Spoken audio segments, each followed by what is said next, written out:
Hər vaxtınız xeyir olsun, əziz müəllimlər. Ümid edirəm ki, yaxşısınız. Keçən dəfə sizinlə 300 nəfərlik dərsdə, ödənişsiz bir təlimdə mən sizə fəaliyyət mövzusunu 1, 2 və 2-3 yaşını izah etmişdim. Hansı ki, fəaliyyət mövzusu hansıdır? İmtahanın ən əsas mövzularından biridir təbii ki. Məktəbə qədər MİQ və sertifikasiya imtahanına düşən mövzulardan biridir. Vacib. Baxın, 54 səhifəlik kurikulum PDF-ində yer alan, hansı ki 5-ci səhifəsində yer alır, müxtəlif fəaliyyət növləri üzrə uşaqların inkişafı çox vacib bir mövzumuzdur. 300 nəfərlik bir dərsdə mən sizə bunun izahını vermişdim. Birinci hissəsi hansı ki 1, 2, 2, 3 yaşın izahını vermişəm. Baxın, 1, 2 bunun, bir də 2, 3 yaşın, 2, 3 yaşın izahını vermişəm. Bugün isə biz 3, 4, 4, 5, 5, 6'nın izahına keçəcəyik. Hansı müəllimələr bundan öncəki videonu izləməyibsə mütləq izləsinlər.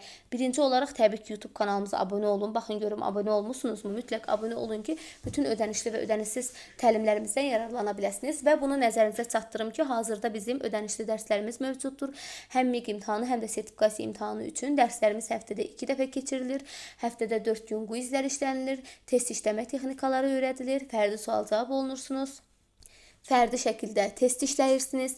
Yəni bütün açar məqamlar sizə öyrədilir. Ən əsası da test işləmə texnikaları. Test işləmə texnikalarını bilən müəllimlər cavabı testdə asanlıqla tapa bilirlər. Təbii ki də bu bizim təlimlərimizdə mövcuddur. Qeyd elədiyim kimi ödənişli dərslərə qoşulmaq üçün və ödənişsiz həmçinin təlimlərimiz var. Mütləq qoşularsınız. YouTube kanalımıza mütləq abunə olun.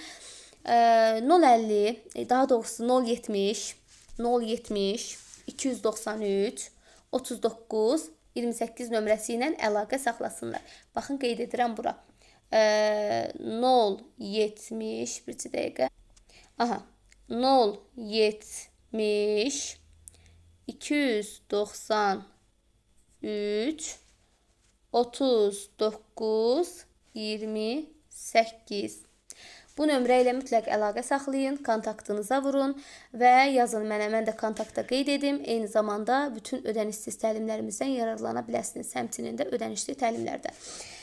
Bu nömrə ilə əlaqə yarada bilməsəniz, digər nömrəmi də qeyd edirəm. 055 82 69 66.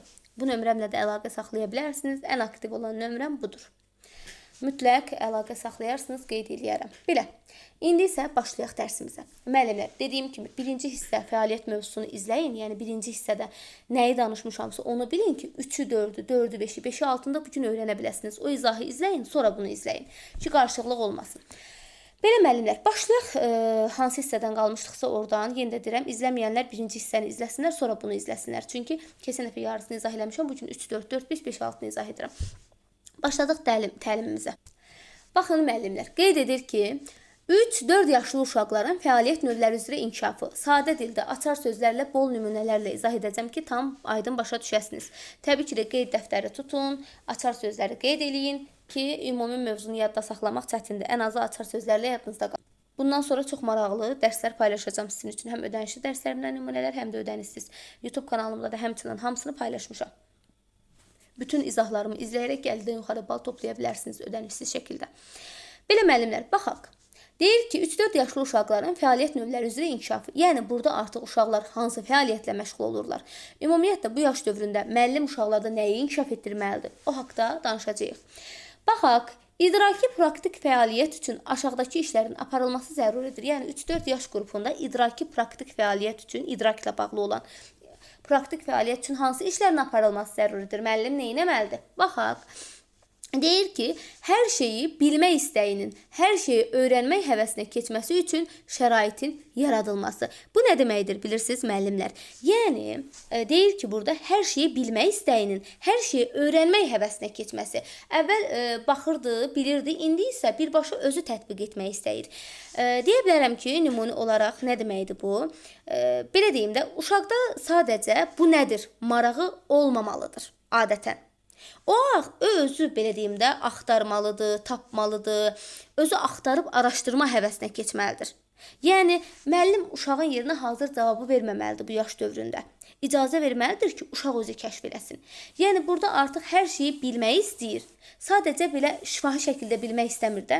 artıq həvəsə keçir, marağa keçir, tədqiqata keçir əsaslı olaraq. Deyə bilərəm, tutaq ki, uşaq həyətdə qarışqa görəndə bax bu qarışqadır deyib uşağa keçmək olmaz. Normalda uşaq həyətdə qarışqa görür. Biz deyə bilmərik ki, bax bu qarışqadır. Və yaxud da ki, uşaq görür, deyirəm ki, hə, qarışqadır, gəl gedək. Demək olmaz. Adətən uşağın əlinə lupa vermək lazımdır. Lupa ilə qarışqanı müşahidə etmək lazımdır. Gəl baxaq görək qarışqalar nə edir deyib onun marağını daha da aktivləşdirmək lazımdır. Yəni bu cümlənin mənası budur. İkincisi, bacarıq və vərdişlərin dairəsinin genişləndirilməsi. Burada nə deyir? Zaman və məkanda, ailə və ya məktəbə qədər təhsil müəssisəsi şəraitində əşyalarla fəaliyyət üsullarının mənimsənilməsi. Nə deməkdir? Gəlin buna baxaq. Yəni, yenə də deyirəm, bacarıq və vərdişlərin dairəsinin genişləndirilməsi zaman və məkanda. Artıq burada yenə də deyirəm, zaman məkan anlayışları var, artıq müəyyən fəaliyyətlər var. Nə deməkdir bu?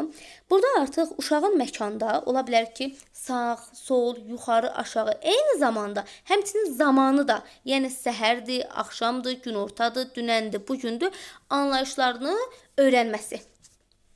Yəni müəyyən qədər daha da genişləndirir. Siz açsanız riyaziyyat məşğələmizi, hansı ki bizim idraki inkişaf sahəmizin 2.3 standartında 3-4 yaşa baxın. Zamandır, məkandır. Adətən 3-4 yaşdan etibarən başlayır. Ümumiyyətlə 1-3-3-6 yaşda elə güclü fəaliyyət, 1-2-3 yaşda elə güclü fəaliyyət olmur. Amma 3-4, 4-5, 5-6-da isə ən çətin fəaliyyətlər məsələ 3-4 yaşdan etibarən başlayır. Yəni burada nəyi demək istəyir? Yəni uşağın yenə də deyirəm, məkanı olsun, zamanı olsun öyrənməsidir, daha da dəqiqləşdirməsidir. Uşağa biz deməliyik ki, götür bu oyuncağı apar rəfin üzərinə qoy. Və yaxud da ki, bu stolu çək sağa tərəf. Neyinirəm? Məkanı öyrədirəm. Və yaxud da uşağa deyə bilərik ki, uşaqlar biz nə vaxt bağçaya gəlir? Uşaq deyir ki, yatıb durandan sonra. Neyinə də artıq müəyyən qədər zaman haqqında onun anlayışı yarandı. Ola bilər ki, bugünə dünən deyər, dünənə sabah deyər. Yəni müəyyən qədər səhvliklərə yol verə bilər. Amma müəyyən qədər də təbii ki, öz növbəsində o zamanı anlayır. Niyə? Uşağa desək ki biz, mama nə vaxt gəlib səni aparacaq? Mən yeməyi yesəm, günorta yatsam, dursam anam məni gəlib aparacaq. Zamanı tam təsəvvür edə bilməsə də, yəni dəqiqliyinə qədər. Amma müəyyən qədər zamanın nə olduğunu bilir. Yəni ümumilikdə bu yaş dövründən etibarən zaman və məkanda, ailə və məktəbə qədər təhsil müəssisəsi şəraitində əşyalarla fəaliyyət üsulları mənimsənilməlidir. Üçüncü olaraq, perseptual hissi qavrayış fəaliyyətinin formalaşdırılması. Nədir bu hissi qavrayış? Adı üstündə. Yəni, uşağın duyğu üzvləri, hansı ki bilirik də 5 dənə, sensor inkişaf 5. Eşitmə, görmə, iyi bilmə, dad bilmə, taktil. Taktil nədir? Əllər, toxunmaq, toxunaraq hiss etmək. Adətən sensor inkişaf budur. Burada da yəni uşağın duyğu üzvləri vasitəsilə əşyaların rəngini, formasını, dadını, ölçüsünü dəqiq ayırd etməsidir. Bu dövr adətən sensor mədəniyyət dövrünə təsadüf edir.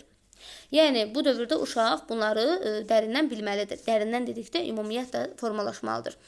Yəni ola bilər ki, belə bir nümunə gətirim.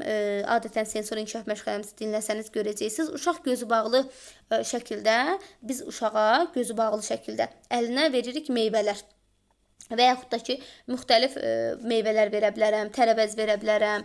Uşağa deyə bilərəm ki, toxun görüm o hansı meyvədir. Və yaxud da ki, gözünü bağlayıram, dadına bax, hansı meyvənin dadıdır.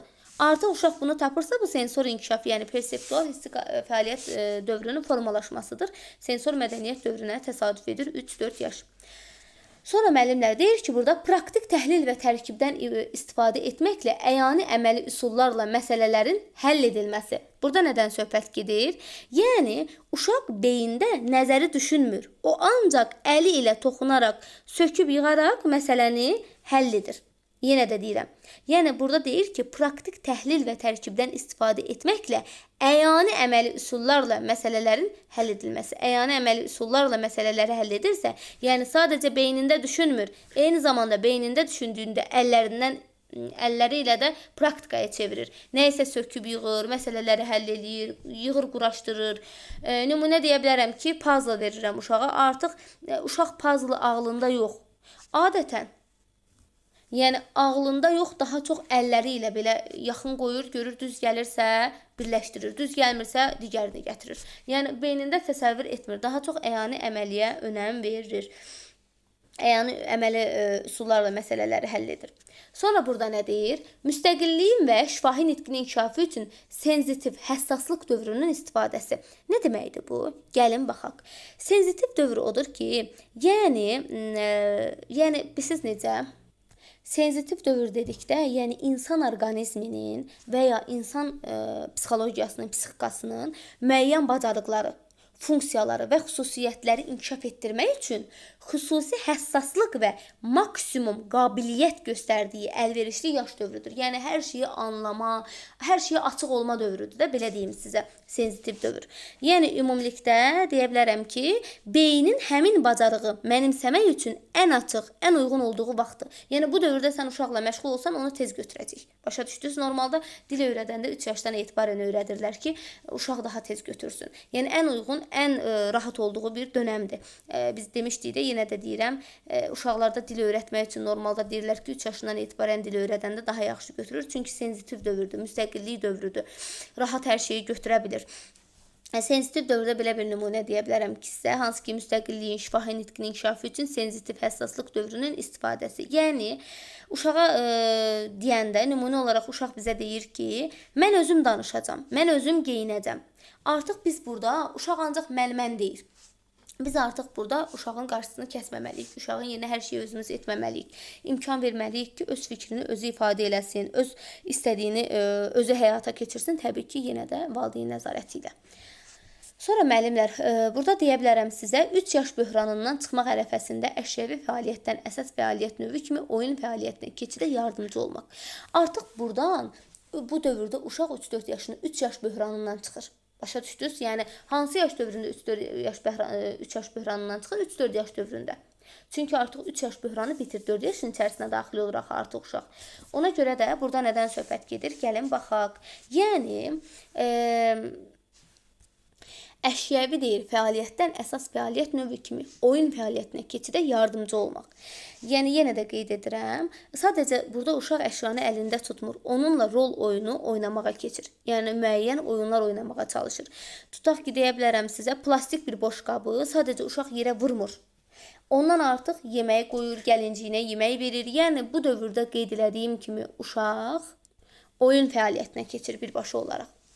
Burada qeyd edir ki, sualların nə, kim, niyə, harada köməyi ilə idraki fəallığın təmin edilməsi.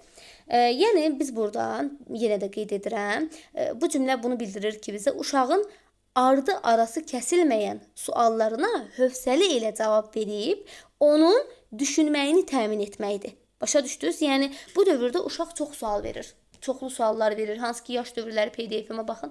Orada da yer alıb onları qısa konspektləşdirmişəm. Çoxlu sual cavab etdiyi dövrdür və biz də artıq burada deməməliyik ki, sus, deməməliyik ki, sual vermə, bilmirəm. Yəni hansı sualları verirsə kəşf etdiyi bir dövrdür. Biz onun suallarını cavabsız qoymamalıyıq. Ola bilər ki, deyir ki, bizə yağış niyə yağır? Artıq biz ona deməməliyik ki, yağış buludlarda su var, ona görə yağır deməməliyik. Yəni, ümumiyyətlə o prosesi izah etməliyik. Uşaqlar buludlarda olur, sonra damcılar yerə düşür. Yəni, uşağın öz dilində biz onu başlamalıyıq izah etməyə. Bu dövrdə yəni uşaq çoxlu sual vermə ərəfəsində olur. Burada qeyd olunur dialoji nitqin formalaşması həmçinin. Dialoji nitq nədir? Biz bilirik ki, dialoji, monoloji nitq uşağın öz-özünə danışdığı bir dövrdür. Dialoji nitq isə iki nəfərin bir-birini dialoq qurmasıdır. Məsələn, mən nağıl danışıram. Mən nağıl danışıramsa, bu monolojidir. Yəni, mən danışıram, siz məni dinləyirsiniz. Mən bu dəqiqə monoloji nitqdəyəm. Mən danışıram, siz məni dinləyirsiniz. Amma mən kimləsə dialoqda deyiləm ki, xeyr. Dialoji isə iki tərəfli danışıq vərdişini yaratmaq deməkdir. İki tərəfli.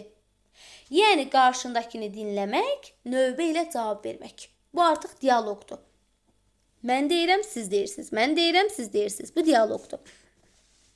Deyə bilərəm ki, dialoji nitq aid nümunə. Uşağa deyirik ki, sən bugün bağçada nə yedin? Mən sual verdim, uşaq da mənə cavab verir. Sonra yenə nəsə soruşuram, cavab verir. Bu dialoqdur. Amma uşaq özü-özünə danışırsa, özü haqqında danışırsa, qarşı tərəfi dinləmirsə, qarşı tərəf ona sual vermirsə, bu artıq monoloji nitq olur. Yəni, özü-özünə danışırsa monolojidir. Sonra müəllimlər, burada yer alır, ünsiyyət üçün aşağıdakı deyir işlərin aparılması zəruridir. Gəlin baxaq. ünsiyyət üçün hansı işlərin aparılması zəruridir? Deyir ki, şəxsiyyətlər arası münasibətlərdə uşağın tələbatının təmin olunması üçün təhlükəsiz və rahat atmosferin yaradılması. Yəni, burada deyir ki, uşaq qorxmadan, çəkinmədən özünü ifadə edə bilsin. Yəni, səhv danışanda ona gülməməliyik. Ona əksinə biz deməliyik ki, qorxma, rahat ol, mən səni dinləyirəm. Yəni, səhv də desə biz ona motivasiya verməliyik, dəstək verməliyik. Hansı ki, uşaq önümlü təhsildə məsələ onu deyirdi. Sonra burada deyir ki, uşaqların marağı üzrə ünsiyyətin təşkili. Yəni, müsbət münasibətlərin qurulmasına yardım göstərilməsi. Burada nədən söhbət gedir? Yəni, onları sevdiyi mövzular üzərindən danışdırmaq lazımdır. Tutaq ki, uşaq maşınları sevir. Deyə bilərik ki, gəl, bu maşının rəngi haqqında danışaq. Sevdiyi əşya üzərindən danışdırmaq lazımdır. Müsbət münasibət üzərindən danışdırmaq lazımdır. Sonra burada deyir ki, mədəni ünsiyyət qaydalarına müvafiq olaraq ilkin kommunikativ bacarıqların formalaşdırılması. Burada nədən söhbət gedir? Yəni, danışıq etikasını öyrətmək, başqasının sözünü kəsməməyi, növbə ilə danışmağı, hörmət eləməyi öyrədirik artıq. İlkin kommunikativ bacarıqlarına, ünsiyyət qaydalarını öyrətməyə başlayırıq. Sonra, yəni uşaq söz deyir, görür ki, yoldaşı danışır, elə öz sözünü deyir, biz izah eləməliyik ki, yoldaşın sözünü bitirsin, sonra səndir. Yəni, bunlar mütləq zəruri şəkildə bildirilməlidir.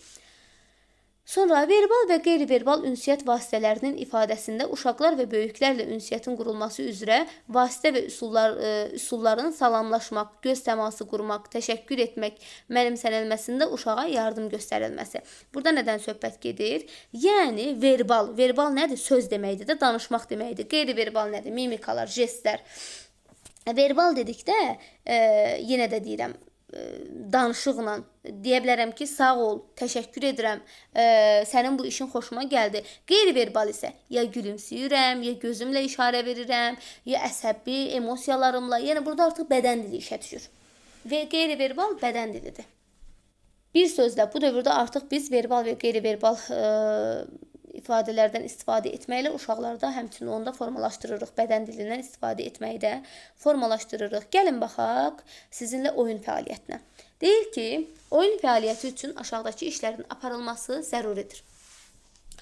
Oyunda ətraf aləmin dərk edilməsi üçün uşağın şəxsi təcrübəsinin oyuna təsvir olunan vəziyyətə köçürülməsi üçün şəraitin yaradılması. Ümumi olaraq qeyd elədiyim kimi oyuna köçürülməsi dedikdə, yəni reallıqda gördüyünü oyunda canlandırmaqdan söhbət gedir. Tutaq ki, həkimdə gördüyü müayinəni bağçada həkim xəstə oyununda da uşaq oyuncaqlar üzərində, yoldaşları üzərində tətbiq edirlər. Nə görübsə, onu artıq real həyatda gördüyünü mövcud vəziyyətə gətirir. Oyun məqsədlərinin qoyulması, oyun qaydalarını razılaşdırmaq və ona riayət etmək bacarıqlarının formalaşdırılması. Yəni, burada artıq qaydalı oyunlar yavaş-yavaş formalaşır. Qaydalı oyunu oynatmağı öyrədirik. Yəni, ola bilər ki, tutaq ki, gizlanqaç olsun, yəni gizlanpaç olsun, ola bilər ki, bənövşə oyunu olsun. Oyunu oynayanda biz onlara artıq qaydaları öyrətməliyik. Deyə bilərəm ki, gizlanpaçda mən gözümü yumuram, siz gizlənirsiniz, uşaqlar, boylanmaq olmaz, oyunu pozmaq olmaz. Burada artıq mən qaydaları öyrədirəm.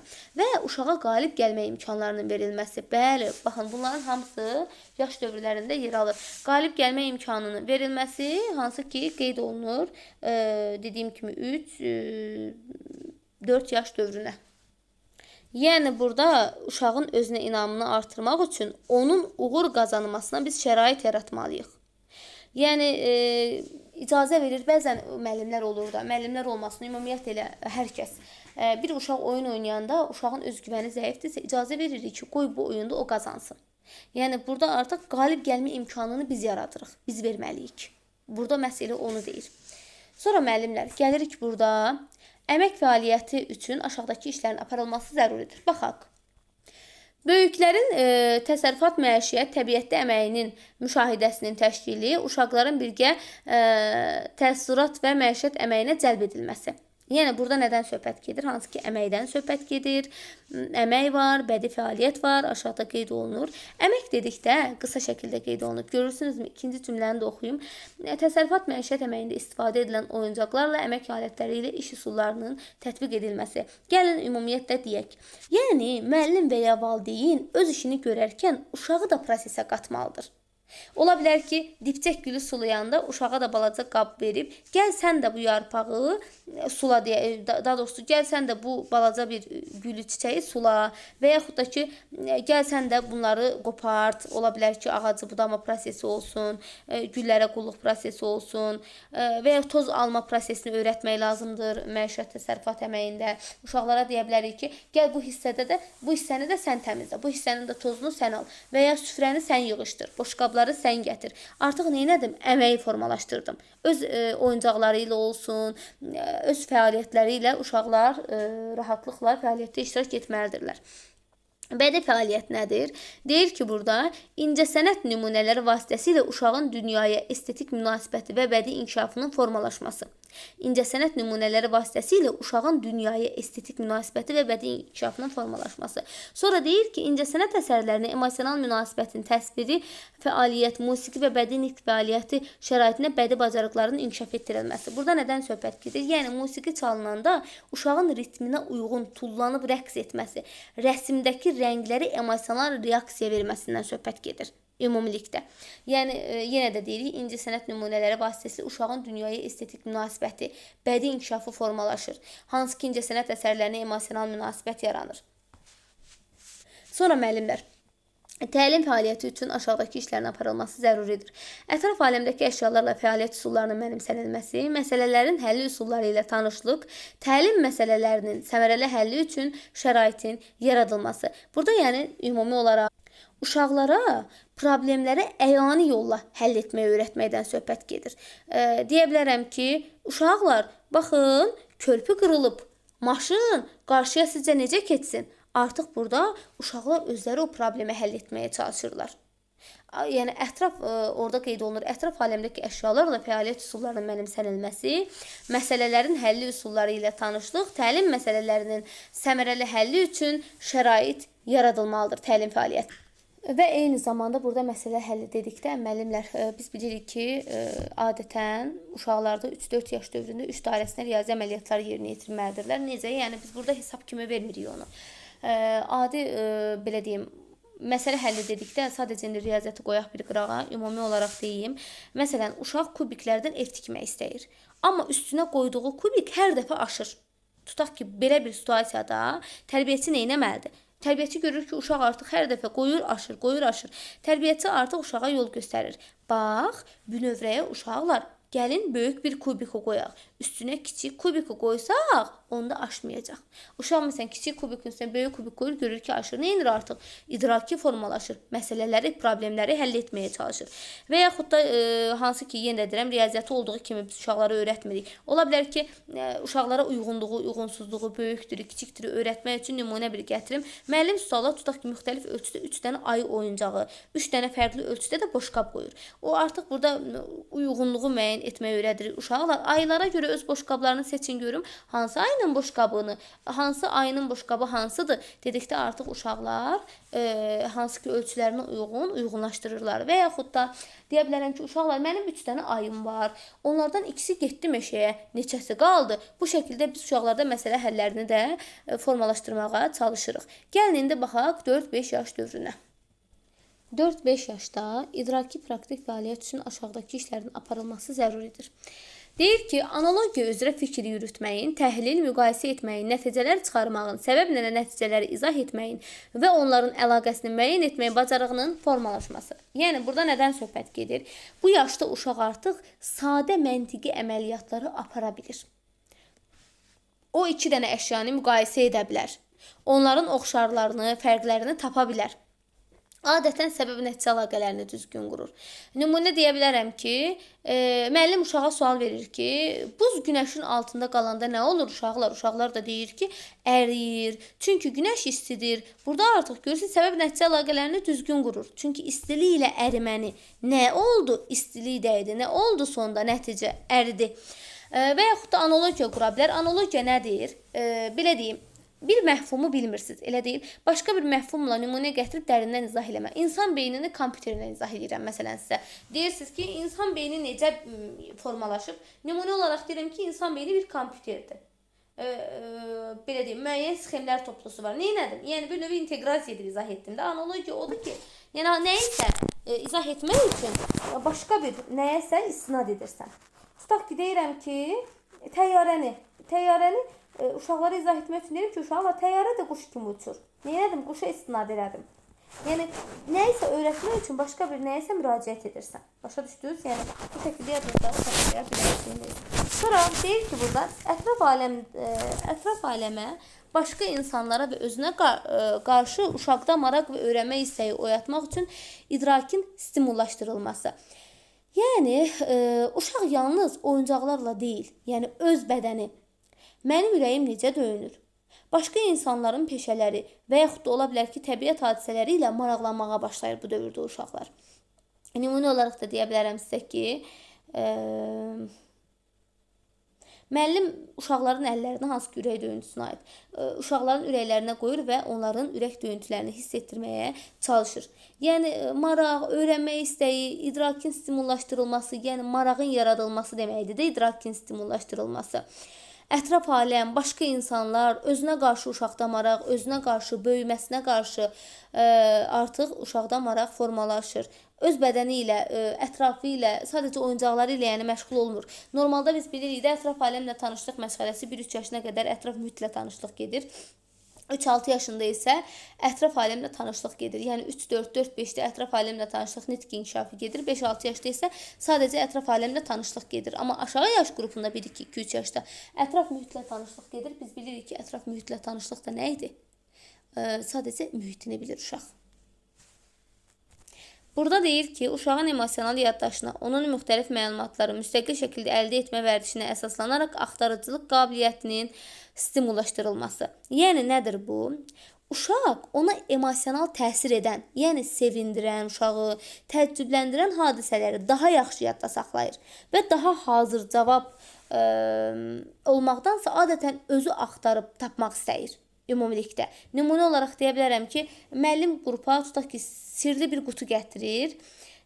Demir müəllim ki, bunun içərisində nə var. Uşaqlar artıq qutunu sürkələyir, səsindən, ağırlığından, artıq o qutuda nə olduğunu araşdırmağa çalışırlar. Yəni burada da bunu deyir ki, uşağın emosional yaddaşına, onun müxtəlif məlumatları müstəqil şəkildə əldə etmə vərdişinə əsaslanaraq axtarıcılıq qabiliyyətinin stimullaşdırılması, artıq axtarıcılıq qabiliyyəti stimullaşdırılır. Diqqətin bir yerə cəmlənməsi, davamlılığına diqqətin yönəlməsi. Bu nə deməkdir? Yəni kiçik yaşlarda biz bilirik ki, uşağın diqqəti 3-5 dəqiqə idisə, adətən 4-5 yaşda təbii ki də diqqətin davamlılığı qalxacaq 10, 15, 20 dəqiqəyə qədər arta bilər. Yəni burada müəllimin vəzifəsi bilirsiniz nədir? Uşağın yəni bir tapşırıq üzərində yayınmadan qalmasını təmin eləməkdir. Diqqətinin davamlılığını həyata keçirməkdir ki, diqqəti davamlı şəkildə bir fəaliyyətin üzərində olsun, diqqəti dağılmasın. Deyə bilərəm ki, uşaq tutaq ki, bir rəsmə başlayıb və rəsmi yarımçıq qoyub. Artıq nə edir? Müəllim çalışmalıdır ki, o rəsmi yarımçıq uşaq qoymasın. Axıra qədər yəni tamamlasın. Sonra müəllimlər deyə bilərəm burada sizə uşağın imkanlarını nəzərə almaqla idraki fəallığın qeyri-ixtiyariyə keçirilməsi. Nədir bu? Bundan belə bir nümunə deyə bilərəm sizə. İdraki fəallığın qeyri-ixtiyaridən ixtiyariyə. Deyə bilərəm ki, tutaq ki, aşağı yaş qruplarında uşaq maraqlı, parlaq olan bir şeylərə baxırdı da. Bundan öncə danışmışam. Bundan öncəki videomda baxsanız görəcəksiniz.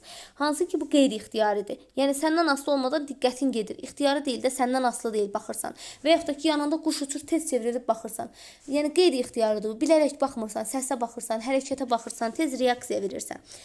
Və yaxud da körpə yaş dövründə indi deyirəm, maraqlı səsi olan əşyalar olsun, rəngləri olan əşyalara uşaqlar daha çox baxırdılar. Amma 4-5 yaşda isə uşaq artıq maraqlı olmasa belə, müəllimin tapşırıq verdiyi üçün uşaq artıq özünü məcbur hiss edib diqqətini toplaya bilir. Artıq bu ixtiyari diqqətdir. Qeyri-ixtiyari məndən ixtiyarsızdır. İxtiyari diqqət isə mən bu tapşırığı sevməsəm də oturub bunu yazacağam. Oturub bunu həll eləyəcəm. Artıq bu ixtiyari bir diqqətdir. Buna aid də situasiyalar təbii ki də düşür. Həmçinin o suallar baxın elə buradan düşür. Deyə bilərəm ki, uşaq həyətdə oynamaq istəyir, amma müəllim əvvəlcə kartları rənginə görə düzək, sonra gedək dedikdə artıq uşaq nə edir? Öz iradəsini toplayıb tapşırığı bitirir. Yəni burada artıq ixtiyari diqqət öz əksini tapır. Sonra yeniliyin öyrədilməsində idraki məsələlərin həllində sevinç duymaq imkanlarının təqdim edilməsi. Burada nədən söhbət gedir? Yəni uşaq kəşf etdiyi və problemi həll etdiyi an münasibət, yəni uşaqda emosiya, yəni ayda mən bunu tapdım, ura mən bunu tapdım deyir. Yəni bu hissi deyir uşaq yaşamalıdır. Öyrənməyə sevgisi artmalıdır deyir. Sevinç olmalıdır deyir, sevgi olmalıdır, həvəs olmalıdır, maraq olmalıdır deyir hansısa bir yeni nəyisə öyrənəndə. Burada sonra ünsiyyət fəaliyyəti haqqında danışmaq istəyirəm sizə. Diqqətli şəkildə dinləyin. Ünsiyyət fəaliyyəti üçün aşağıdakı işlərin aparılması zəruridir. Müstəqil şəkildə böyüklər və yaşıdları ilə qarşılıqlı fəaliyyət zamanı müəyyən olunmuş qaydaların gözlənilməsi. Yəni, uşaq cəmiyyəti içində davranış qaydalarını müəllimin xatırlatması olmadan müstəqil özü tətbiq eləməlidir. Yəni, müəllim xatırlatmamalıdır. Orta qrupda xatırlatdı, amma böyük qrupda xatırlatmamalıdır. Uşaq ola bilər ki, qrupa təzə bir uşaq gəlib, oyun oynayırıq və uşaq sıraya girə bilmir. Və ya başqası danışanda onun sözünü kəsir. Yəni bu dövrdə artıq uşaq belə deyim, bu məqamlara diqqət yetirməlidir. Müəllim deməsə belə artıq bu yaş dövründə uşaq özü bu hissələrə diqqət yetirərək dil qaydalarına, ünsiyyət fəaliyyətinə riayət etməlidir. Sonra İşgüzar situasiya və ünsiyyətin inkişaf etdirilməsi. İşgüzar situasiya nədir?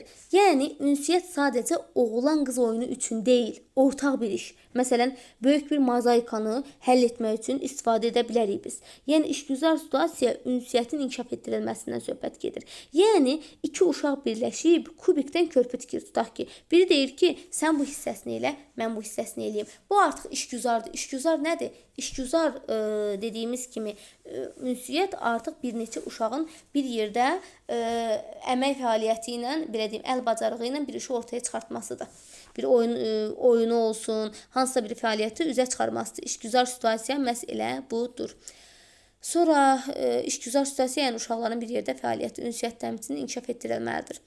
Uşağın yaşıdları tərəfindən qəbul olunması üçün əlverişli şəraitin yaradılması. Yaşıdları tərəfindən qəbul olunması üçün əlverişli şəraitin yaradılması. Ola bilər ki, utancaq, zəif ünsiyyət quran uşaqların kollektivdən kənarda qalmaması lazımdır. Yəni, ola bilər qalırdı uşaqlar, yəni utancaqdır, passivdir, həmişə kənarda qalır, amma müəllim neynəməlidir?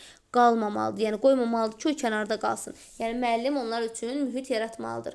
Yəni, müəllim uşağı adətən, belə bir nümunə gətirə bilərəm sizə. Tutaq ki, sakit bir uşağa sakit bir rol verməlidir. Rollu oyunlarda adətən. Deyə bilərəm ki, məsələn, sakit uşaqda deyir ki, kapitan. Uşağa deyir ki, sən kapitansan. Elə formada rol verir ki, uşaq artıq orada bir özgüvən yaransın uşaqlarda. Daha özünü rahat hiss edə biləcəyi bir rol verir uşağa ki, digər kollektivlə də inteqrasiya oluna bilsin. Sonra birgə fəaliyyət kiçik qruplarla fəaliyyəti təşkil edərək uşaq kollektivinin formalaşdırılması. Nədir bu? Yəni birgə fəaliyyəti kiçik qruplarla fəaliyyəti təşkil edərək uşaq kollektivinin formalaşdırılması. Yəni uşaqlar tək-tək yox, 3-4 nəfərlik kiçik qruplarda işləməyi öyrənməlidirlər.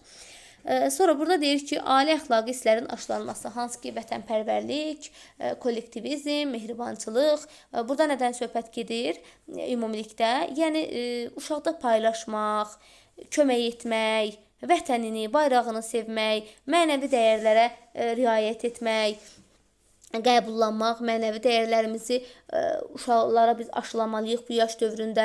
Sonra deyir ki, şəxsiyyətlər arası münasibətlər sistemində əlverişli mövqeyə malik olmaq üçün uşağa ünsiyyət üsullarının, vasitələrinin, oyuncaqları bölüşmə, oyunların təşkili, yardım və s. mənimsədilməsi. Yəni, burada nə deyir bilirsiniz? Uşağa oyuncağı davasız, adətən sözlə, xahişlə istəməyi öyrətmək lazımdır.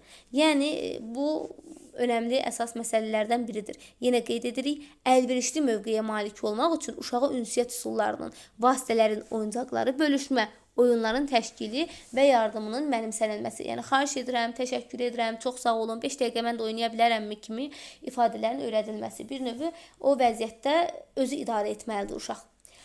Sonra oyun fəaliyyəti var müəllimlər. Gəlin oyun fəaliyyətinə də baxaq. Deyir ki, burada oyun fəaliyyəti üçün aşağıdakı işlərin aparılması zəruridir. Burada hansı işlər var? Baxaq, digərlərinə yardım istəyinin və müstəqilliyə can atmanın dəstəklənməsi. Gəlin baxaq. Yox, aşağı hissəni oxudum mən, gözüm sürüşdü. Oyun fəaliyyəti. Hansı ki, deyir ki, oyun fəaliyyəti üçün aşağıdakı işlərin aparılması zəruridir bu hissə. Saat 2-nin yarısıdır, ona görə müəyyən qədər yorğunçuluq var. Çalışıram ki, bu izahı çəkim, müəyyən qədər faydalana bilərsiniz. Hal-hazırda 2 təlimdən çıxmışam. Ola bilər ki, bəzi sözləri düzgün tələffüz etməyə bilim. Oyun fəaliyyəti üçün aşağıdakı işlərin aparılması zəruridir. Oyunun aparıcı fəaliyyət kimi qəbul edilməsi. Yəni bu dövrdə 4-5 yaşında oyun nədir? Aparıcı fəaliyyət kimi qəbul edilir. Yəni daha çox oyuna maraq olur, daha çox oyuna meyil yaranır. Yəni 4-5 yaşda bütün təlim-tərbiyə işi oyunun içində verilməlidir uşaqlara. Uşaq tərəfindən oyun rollarının yerinə yetirilməsi, müstəqil şəkildə qaydaların müəyyən olunması və riayət edilməsi. Yəni artıq uşaq bu dövrdə sujektli rollu oyunları oynayırlar, rolları bölüşürlər, qaydanı özləri qoyurlar. Deyir, sən həkim olacaqsan, mən xəstə olacam, mən sənə iynə vuracam, sən mənə müalicə eləyəcəksən, məsələn deyirəm. Artıq neyini? Real həyatla oyundakı rolu müqayisə edə bilirlər bu yaş dövründəki uşaqlar. Sonra burada deyir ki, hansı ki mövqelərin dəyişməsi ilə böyüklərin uşaqların birgə oyununun təşkili. Nədir bu? Yəni bəzən müəllim uşaq olur, uşaq isə müəllim roluna keçir. Bu artıq neyinir? Uşağın özünə inamını artırır. Mövqelərin deyir dəyişməsi, böyüklərin və uşaqların birgə oyununun təşkil edilməsi. Birgə artıq valideynlər də, müəllimlər də uşaqlarla bərabər oyunun içərisində əsas rol oynamalıdırlar. Sonra burada deyə bilərəm sizə, oyun fəaliyyətinin mənimsənilməsi, uşağın xoş əhvalının, özünü reallaşdırılmasının dəstəklənməsi. Yəni oyun zamanı uşağa təzyiq etməməliyik. Onun daxili fantaziyasını azad buraxmalıyıq da, icazə verməliyik ki, qoy öz fikrini irəli sürsün, qoy belə deyim, öz yaradıcılığını üzə çıxarsın. Bu, yəni mütləq əsaslı, yəni özünün reallaşdırılmasının dəstəklənməsi dedikdə bu nəzərdə tutulur. Xoş əhvalının və özünün reallaşdırılmasının dəstəklənməsi. İndi isə baxaq, əmək fəaliyyəti üçün aşağıdakı işlərin aparılması zəruridir. Nədir əmək fəaliyyəti? Digərlərinə yardım istəyinin və müstəqilliyə can atmanın dəstəklənməsi. Nədir bu? Yəni uşaq yoldaşına kömək edəndə, gəl mən sənin ayaqqabını bağlamağa kömək edim.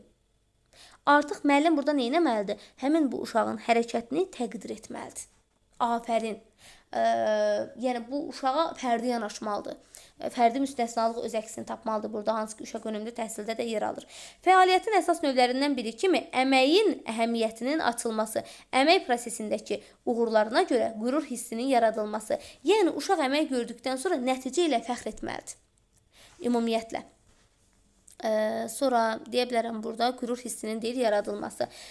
Deyə bilərəm uşaq tutaq ki, stolun üstünü silib qurtarandan sonra müəllim ona deyir: "Baxın, masamız necə təmiz oldu uşaqlar. Bunu bilirsiniz kim elədi? Bunu Əli elədi. Afərin Əliyə." Əlini xüsusi öz adı ilə çağırıb artıq ona bir təşəkkür etməliyik və Əli artıq bu hərəkətinin yaxşı olduğunu bilir və bu hərəkəti davam etdirəcək. Bu kimi hərəkətləri davam etdirəcək. Artıq öz nöqsanını aradan qaldıracaq. Mənfi, yəni başqa nöqsanları varsa aradan qaldırmağa çalışacaq. Sonra müəllimlər deyir ki, burada əmək bacarıqlarının mənimsədilməsi prosesinə vərdişlərin dəstəklənməsi. Nədir bu? Yəni əmək prosesində yeməkdən sonra uşağa deyirik ki, biz burada necə deyim? Yeməkdən sonra deyirik ki, boş qabını özün apar qoy, oyuncaqlarını səliqə ilə rəfə yığ. Artıq bu vərdişləri biz nə edirik? Sabitləşdiririk.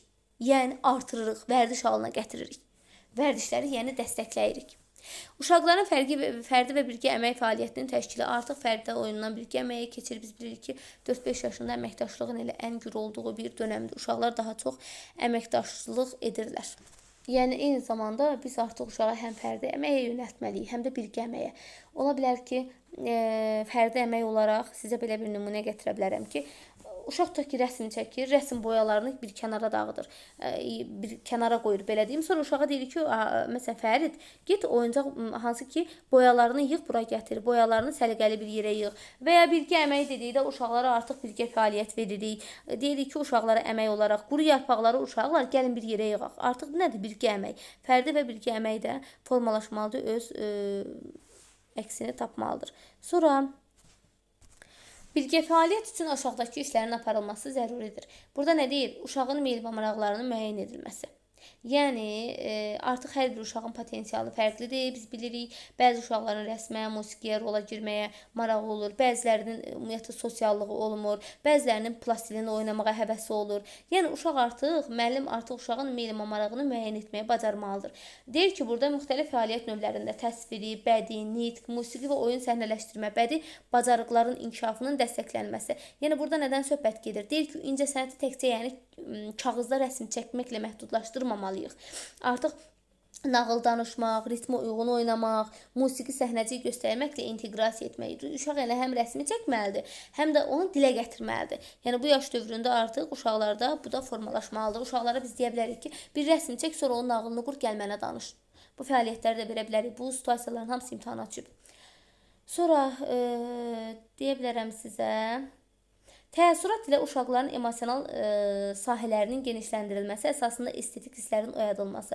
Bu nədir? Yəni uşaqda gözəllik duyğusunu yaratmaq üçün ona zəngin, vizual, audio təəssüratlar yaşatmaq lazımdır.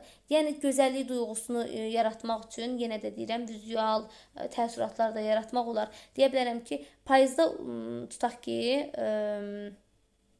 payız vaxtı, belə deyim, uşaqları həyətə çıxardırıq və saralmış yarpaqların uşaqlara yığarkən o xışıltılı səsi olur, onu da dinlədə bilərik. Həmin o rənglərin gözəlliyini də göstərə bilərik. Yəni bu fəaliyyətlər ilə yanaşı o fəaliyyəti də yerinə yetirə bilərik. Digərlərinin bədii obrazın fikrinə şərik olma bacarıqlarının, incəsənət əsərlərinin fərqli qavranılmasına, bədii ifadə vasitələrinin fərqləndirilməsi üçün şəraitin yaradılması.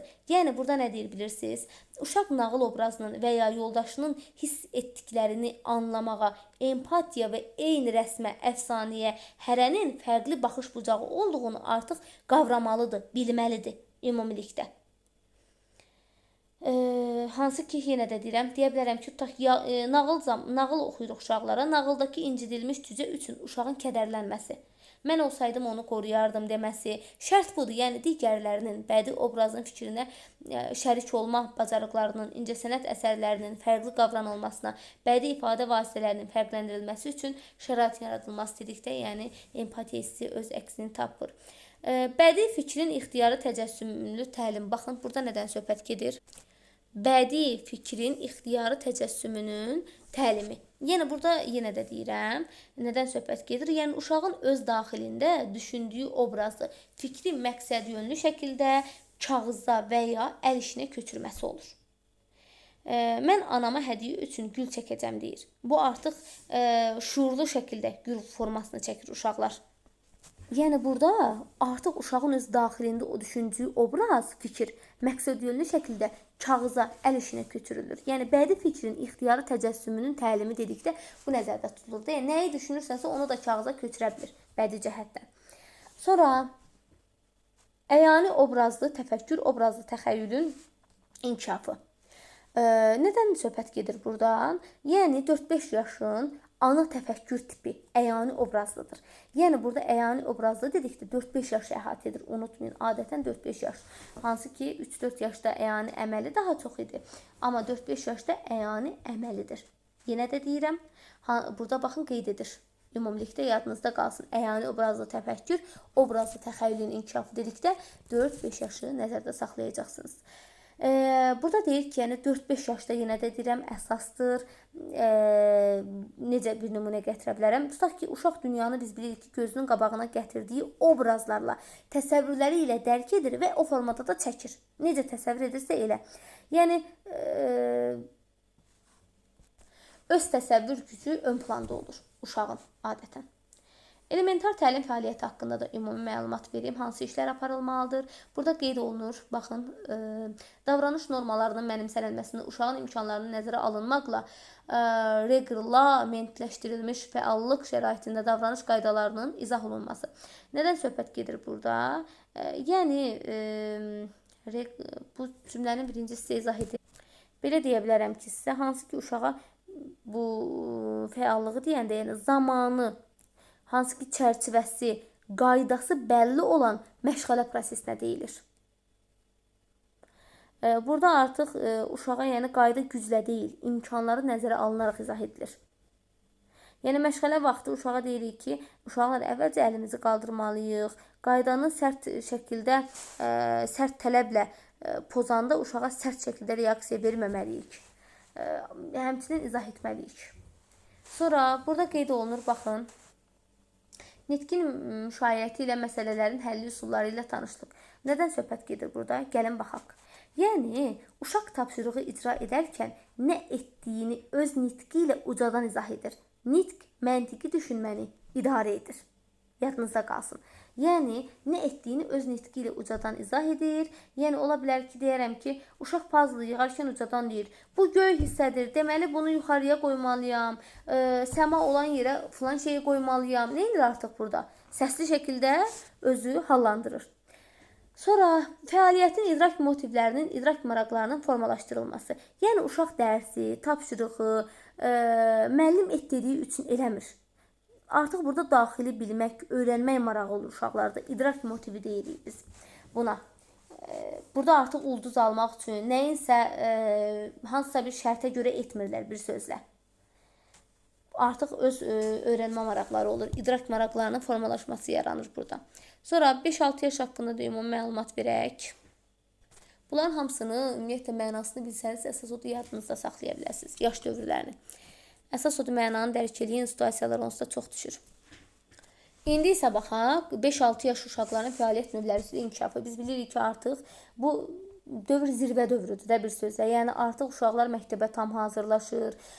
Sosial cəhətdən, fiziki, estetik cəhətdən olsun, idraki baxımından, qeyd elədiyim kimi, sosial-emosional baxımından tam bilirlər və mürəkkəb oyun qaydaları olsun, emosional zəka olsun, empati olsun, müəyyən qədər formalaşmış olur. Və burada nədən söhbət gedir? Gəlin baxaq. Hansı ki, deyir ki, idraki praktik fəaliyyət. Gəlin idraki praktik fəaliyyətə baxaq. İdraki bacarıqların inkişafı. Yəni, artıq uşağın dünyanı anlamaq üçün beynindəki bütün zihni proseslərin, uşağın diqqəti, təfəkkürü, hafizəsi, nitqi sistemli şəkildə yüksək səviyyəyə qaldırılmalıdır bu yaş dövründə artıq uşaq. Artıq özü axtarmalıdır, məntiqi ardıcıllıqla özü yerinə yetirməlidir, tapşırıqların məğzini başa düşməlidir. Sonra deyir ki, müxtəlif fəaliyyət növlərində sensor etalonun tədqiqi. Görürsünüz, sensor etalon qeyd olunur burada. Yəni, sensor etalon hamı tərəfindən, biz bilirik də, cəmiyyət tərəfindən qəbul olunmuş rəngdir, formadır, ölçüdür, səs standartlarıdır. Məsələn, dairə, qırmızı. Biz bunu dəyişə bilərik? Yox, hamı tərəfindən bu qəbul olunub. Yəni, standartlarla müqayisə edib uşaq artıq bunu tədqiq edə bilər. Deyə bilərəm ki, hansısa deyir ki, burada müşahidə, yaradıcı, təxəyyülün inkişafını müqayisə etmək, ümumiləşdirmək, nəticə çıxarmaq, təsnif etmək, bacarıqlarının inkişafı. Burada uşaqlarda yəni yüksək təfəkkür əməliyyatlarının formalaşmasıdır. Uşaq əşyaları kateqoriyasına bölür, təsnif edir, ümumi neynir? Məntiqi nəticəyə gəlir. Sonra burada var, həyati bir nümunə deyə bilərəm sizə. Buradan belə bir nümunə çıxarım. Tutaq ki, müəllim stola maşın, gəmi, təyyarə alma qoyur. Uşaq almanı kənara qoyub deyir, bunlar nəqliyyat vasitələridir və bunları ümumiləşdirir. Adətən indi biz tapşırığımızda işlətmişik, ondan yadımda qalıb. Ümumilikdə artıq burada uşaq neynir? Bir-birindən ayırmağa başlayır, məntiqi ardıcıllığı tapa bilir. Yaddaşın növlərinə deyir, əsaslanmaqla uğurlu yadda saxlama üçün şəraitin yaradılması. Yəni, uşaqda həm görmə, həm eşitmə, həm də hərəkət yaddaşından görərək, eşidərək, toxunaraq istifadə edib məlumatı uzun müddətli yaddaşına köçürməsidir. Yəni, şeiri təkcə əzbərləmir uşaq bu yaş dövründə. Adətən görür, hərəkətlərlə canlandırır, bu şəkildə daha yaxşı yadında saxlaya bilər. Sonra ünsiyyət fəaliyyəti var burada. Gəlin ona baxaq. Belə bir nümunə deyə bilərəm. Tutaq ki, deyir ki, burada ünsiyyət fəaliyyətində mübahisəli vəziyyətin qeyri-zorakılıq yolu ilə həll olunmasının ünsiyyətdə əxlaqi normaların aşılanması. Nədir bu? Yəni, konfliktləri vurmaqla, qışqırmaqla yox, danışaraq artıq həll etmək lazımdır ümumiyyətlə. Yəni, iki uşaq oyuncağı istəyəndə davasız, gəl 5 dəqiqə sən oyna, sonra mən oynayım. Bu şəkildə artıq bir-biri ilə anlaşmalıdırlar. Böyüklər və digər uşaqlarla idraki, praktik və kommunikativ məsələlərin həlli üçün suallar vermək bacarığının formalaşması. Uşaq yəni problemini həll etmək üçün düzgün və hədəf yönümlü suallar verməyi öyrənməlidir bu yaş dövründə. Xəritəni başa düşməyəndə müəllim deməlidir ki, məsələn, ümumi olaraq da məktəb dövrünə aid nümunədir. Tutaq ki, deyək ki, uşaq müəllimə coğrafiyadan da başa düşmür. Xəritəni tutaq ki, bu göy xətlər deyir, çayları göstərir, yoxsa yolları. Artıq burada idraki suallar ünvanlayır. Yəni, böyüklər və deyir, digər uşaqlarla idraki, praktik, kommunikativ məsələlərin həlli üçün suallar verməyi bacarığının formalaşdırılması. Sonra ünsiyyət zamanı etibar və hörmətin aşılanması. Yəni yoldaşının sirrini qorumaq, verdiyi sözü tutmaq, başqasının fikrinə hörmətlə yanaşmaq nəzərdə tutulur. Dostluq münasibətləri üçün şərait və imkanların yaradılması, kollektivçilik və liderliyin formalaşdırılması. Yəni burada artıq uşaqda qrupda komanda ruhu yaratmaq, uşaqlarda təşkilatçılıq, liderlik bacarıqlarını yəni ortaya çıxarmaqdan söhbət gedir. Yəni bir tutaq ki, uşağın oyunda uşaqları toplayıb sən xəzinəni axtar, sən isə xəritəyə bax deyərək işi bölüşdürməsi liderlikdir. Yəni dostluq münasibətləri üçün şərait imkanlarının yaradılması, kollektivçilik və liderlik. Gördünüzsə, yəni liderlik haqqında da danışdım. Başqa insanların emosional vəziyyətini başa düşülməsi, bacarıqlarının formalaşdırılması, emosional zəkadan söhbət düşür. Yəni empatiyadan söhbət düşür. Yəni biri yıxılır, ağlayır, uşaq artıq başa düşməlidir, getməlidir, ona kömək eləməlidir. Yəni vicdan, insanlıqdan söhbət gedir. Təməli məsələ məktəbə qədər dövrdə qoyulur. Sonra oyun fəaliyyəti haqqında baxaq. Oyun fəaliyyəti üçün aşağıdakı işlərin aparılması zəruridir. Hadisələrin fərqləndirilməsi, oyundan zövq alınması, hadisələrin fərqləndirilməsi, oyundan zövq alınması dedikdə uşaq yəni oyun real həyatın isə reallıq olduğunu dəqiq fərqləndirir bu dövrdə. Yəni oyun prosesində mənəvi zövq alır. Ümumiyyətlə. Yəni oyun real həyatın isə reallıq olduğunu yəni dərk edir də, artıq hadisələri fərqləndirə bilir. Oyundan da oyun olduğu üçün zövq alır. Marağın davamlılığı baxımından uzunmüddətli rollu oyunlar, hansı ki puzzle oyunlar, didaktik oyunlar üçün şəraitin yaradılması. Yəni artıq 5 dəqiqəlik deyil uşaqlar üçün. Uşaqlar günlərlə, saatlarla davam edən mürəkkəb sujetli rollu oyunlar qura bilərlər. Sonra deyə bilərəm sizə. Əmək fəaliyyəti var burada. Əmək fəaliyyəti birgə və fərdi hansı ki fəaliyyətlərdə tələbatın öyrədilməsi üçün imkanların yaradılması.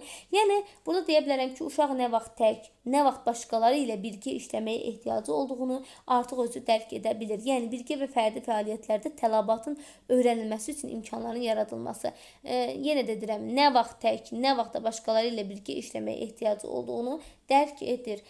Sonra əmək bacarıqlarının formalaşdırılması, böyük və kiçik motor hərəkətlərinin inkişaf etdirilməsi. Yəni əmək vasitəsilə biz bilirik də bədən koordinasiyası, hansı ki böyük motor, əzələlər olsun kiçik motor formalaşır. Süpürgə ilə tutaq ki, uşaqlara biz yeri süpürməyə veririk və yaxud da ki velosiped sürməyə veririk və yaxud da ki uşaq iməkləyir. Bu nədir? Böyük motor bacarıqlarıdır. Amma deyirəm ki, tutaq ki bu düyünü daşından ayır. Neynir? Uşağın artıq motor bacarığı formalaşır. Bədii yaradıcı fəaliyyətdən söhbət gedir. Gəlin ona da baxaq. Burada artıq bədii mədəniyyət, estetik şuurun əsaslarının formalaşdırılması, yəni uşaqda incəsənətə, gözəlliyə qarşı şuurlu bir yanaşma formalaşır.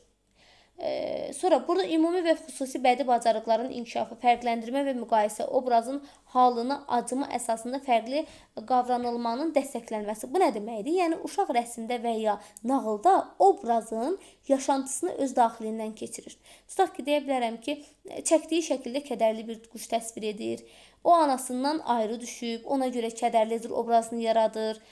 Obrazın halına ürəyi ağrıyır. Yəni bir növ empatiyadan irəli gələn bir hallardır. Müxtəlif bədii fəaliyyət prosesinə müstəqilliyi, özünə nəzarətin yardımı ilə bədii obrazın modelləşdirilməsi şəraitində subyektiv mövqeyin və özünü ifadənin dəstəklənməsi. Uşaq müəllimin çəkdiyini köçürmür. Şəxsi subyektiv baxışını özü azad şəkildə ifadə edir burada. Yəni uşağın müəllimin çəkdiyini yəni köçürmür də, artıq öz subyektiv baxışını özü azad şəkildə ifadə edir. Tutaq ki, müəllim uşaqlara deyir ki, ağac çəkin deyəndə uşaq artıq onun gövdəsini tutaq ki, deyirəm ki, bənövşəyi çəkib.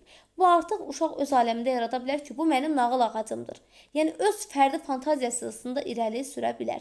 Orada hansı ki qeyd olunur? Baxın, müxtəlif bədii fəaliyyət prosesində müstəqillik, müstəqil ola bilər. Özünə nəzarətin yardımı ilə bədii obrazların modelləşdirilməsi şəraitində subyektiv mövqeyin və özünü ifadənin dəstəklənməsi, subyektiv mövqeyə irəli sürə bilər. Bədii fəaliyyətə hissi mədəniyyətin yaradıcılıq münasibətlərinin aşılanması. Yəni yaradıcılığa incə yanaşmaq, hansı ki sevgi ilə yanaşmaqdan söhbət gedir. Elementar təlim fəaliyyətindən nədən söhbət gedir? Gəlin ona baxaq.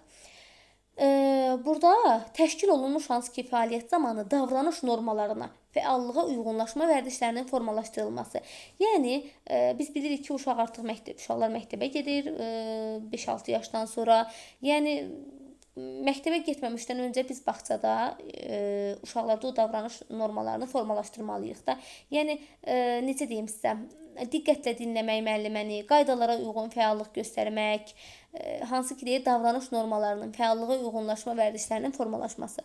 Yəni burada ondan söhbət gedir. Məsələlərin həll üsulları, sınaq, produktiv, ümumiləşdirilmiş qrup və məsələlərin həll üsulları ilə tanışlıq.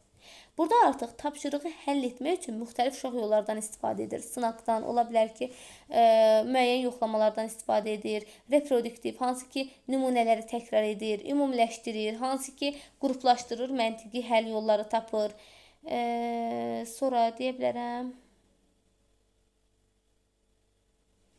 burada deyə bilərəm sizə,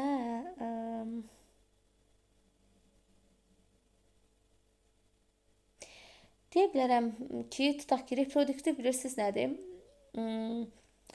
Tutaq ki, uşaq bir məntiqi tapşırıqda əvvəlcə nə edir? Həmin o məntiqi tapşırığı həll edəndə birinci sınayır. Görüm alınarmı, alınmaz. Alınmayanda nə edir? Müəllimin göstərdiyi modeli reproduktiv tətbiq edir, yəni təkrarlayır. Burada müxtəlif axtarıcılıq bacarığının və qarşılıqlı fəaliyyətin təşkili var. Müəllimin yəni köməyi olmadan yoldaşı ilə birləşərək problemi axtarmaq. Yəni müxtəlif axtarıcılıq bacarığının və qarşılıqlı fəaliyyət. Özü axtarır, olmayanda da yoldaşından kömək istəyir. İlkin təlim bacarıqlarının formalaşdırılması. İlkin təlim hardadır? Deyəcəksiniz ki, 5-6 yaşda. Yəni məktəbə hazırlıq üçün lazımdır da bu yaş dövrü. Adətən uşağın ilkin məktəbə qədər dövrdə nələri bilməlidirsə, onları bacardığı bir dövrdür. İlkin təlimə məsələ 5-6 yaş dövründə addım atır. Ondan qabaq ilkin təlim bacarıqları yoxdur. Bu qədər müəllimlər öyrənin, hansı ki, bütün açar məqamların altından da xətt çəkin. Ümumi olaraq məzmunu tam dərk eləsəniz kifayət edir. Situasiyalar ümumi düşür. Əsas məqamların altından da xətt çəkin. Uğurlar arzulayıram. İnşallah YouTube kanalına abunə olun. Bütün dərs izahlarına baxın. Gecəniz xeyrə qalsın.